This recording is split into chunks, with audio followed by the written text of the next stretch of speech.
Subscribe कीजिए इस channel को जिसका नाम है रहने दे रे तू। बेल आइकन को जरूर से दबाइए लिटरेरी कहानियां सबसे पहले सुनने के लिए। नमस्कार मित्रों। वो कहते हैं ना कि जाको राखे साइयां मार सके ना कोई। जी हाँ, मीराबाई को मारने की लाख कोशिशें की गई, कभी जहर देकर तो कभी किसी और तरीके से, लेकिन ईश्वर ने उनकी मृत्यु को हर बार टाल दिया। एक छोटी सी कहानी लेकर के हाजिर हूं, जहां ममता और किशोर की नई नई शादी होती है।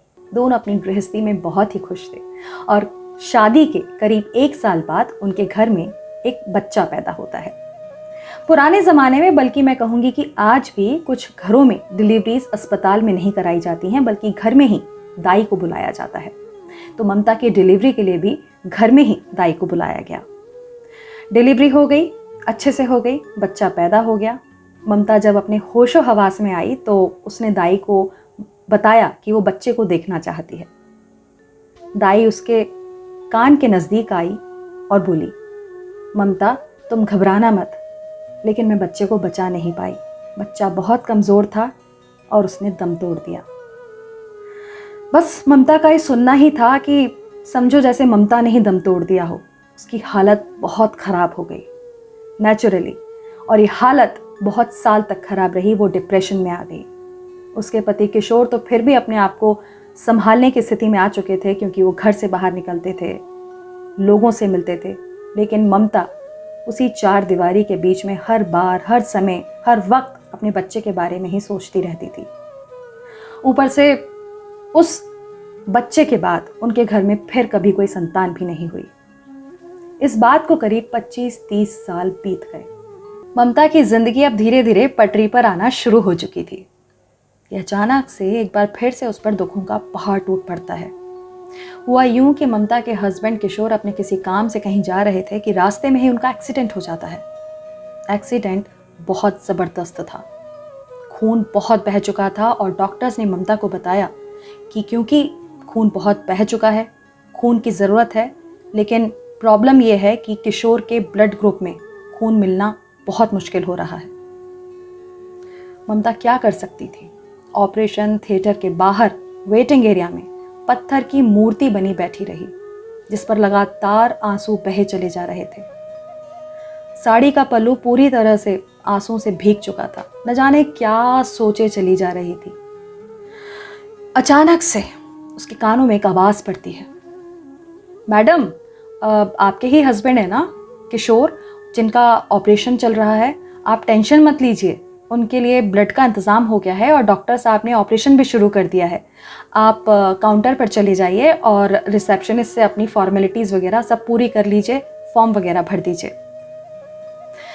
ममता ने इन 1.5-2 घंटे में पहली बार एक पूरी सांस ली, जो जाने कहाँ अटक सी गई थी। वो काउंटर पे पहुंचती है, फीस के बारे में पता करती है तो रिसेप्शनिस्ट उन्हें बताती है कि जिन्होंने उनके पति को ब्लड दिया है उन्होंने ही फीस भी जमा करा दी है और वो फिलहाल कमरा नंबर 4 में लेटे हुए हैं।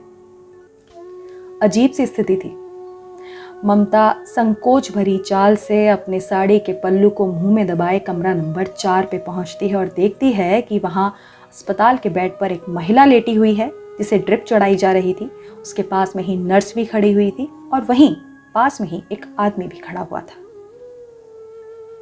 नमस्ते जी, मेरा नाम ममता है। मेरे पति किशोर जी का एक्सीडेंट हो गया था, ब्लड नहीं मिल रहा था, पर मुझे नर्स ने बताया कि आपने ही उनको ब्लड दिया है, फीस भी जमा करा दी है। माफ़ कीजिएगा, मैं तो आपको जानती नहीं, लेकिन आपने जो हम पर एहसान किया है, मैं इसे कभी भी ज़िंदगी भर नहीं भूल पाऊँगी। ममता बस यही सब कह रही थी कि बेड पर लेटी हुई वो महिला जिसे ड्रिप चढ़ाई जा रही थी, जिसने किशोर जी को ब्लड दिया था, वो बोली, मेरा नाम मीरा है और मैं एक एनजीओ चलाती हूँ जहाँ पर मैं अनाथ बच्चों को संगीत नृत्य कला की शिक्षा देती हूँ। और आप मुझे शर्मिंदा मत कीजिए ये सब कह करके, ये तो सब मेरी ज़िंदगी का हिस्सा है।